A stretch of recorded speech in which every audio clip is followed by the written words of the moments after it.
반갑습니다. 12월 19일 지코노미 타임즈 시작하겠습니다. 날이 많이 추워졌죠?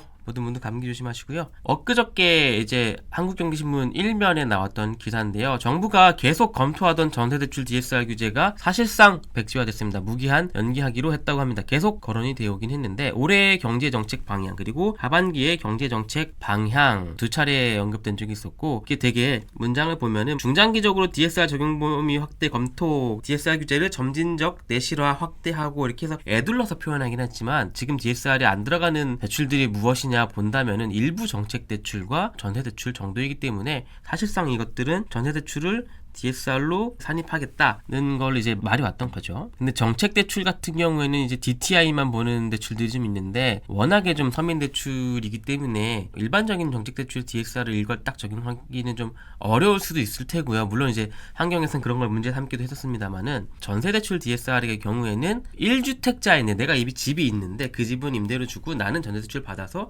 전세로 또 다른 집 사는 경우 이런 것들을 좀 규제하기 위한 가짜 주거 사다리를 타려는 분들을 막기 위한 그런 규제로 작동하기를 원했던 거죠, 당국에서는. 근데 이제 갑자기 왜 이제 연기하기로 했냐? 탄핵 여파도 있고요, 내수 침체도 있고, 마침 가계대출 증가세가 둔화된 것도 있다고 기사에서 설명하고 있습니다. 우리가 한 올해 여름 때부터 시중에 뭐 돈이 너무 많이 대출로 풀리고 있다, 가계대출 이러다가 2천조 곧 된다, 그런 위기감을 많이 느낀 분들도 계실 텐데, 그래서 이제 일종의 구두 개입을 통해서 은행 창구들의 문턱을 높이는 그런 것들이 좀 있어 왔죠.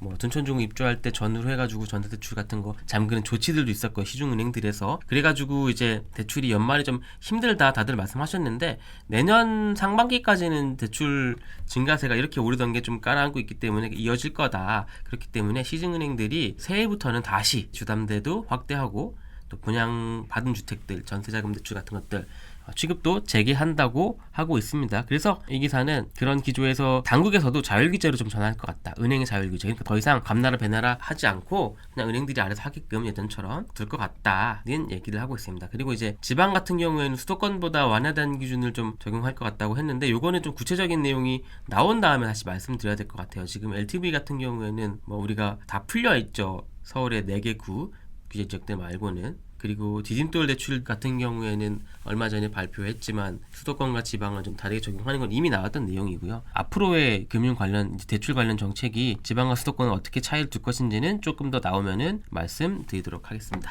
50만 구독자 돌파 감사제를 진행하고 있습니다. 설문조사 참여하신 분들 중에서 추첨을 통해서 1등은 건조기, 2등은 로봇 청소기, 그리고 아차상은 건조대, 수동 청소기 이런 것들을 저희가 드리고 있고요. 언제까지 하냐면은 연말 말일까지 합니다. 말일까지 하고 마감했다가 1월 10일에 당첨자 발표를 영상을 통해서 안내해 드리도록 하겠습니다. 저희가 매주 목요일 11시에 주간 뉴스를 모아서 라이브를 진행하고 있는데 라이브가 끝난 다음에 이 라이브 전체 버전은 지코노미 멤버십에 가입한 분들만 볼 수 있게 멤버십 공개로 전환을 하고 다 같은 날 오후 6시 30분에 그날 방송 중에 중요한 내용만 짧게 편집을 해가지고 그것만 다시 올려드리고 있습니다. 마치겠습니다. 그럼 이만 총총.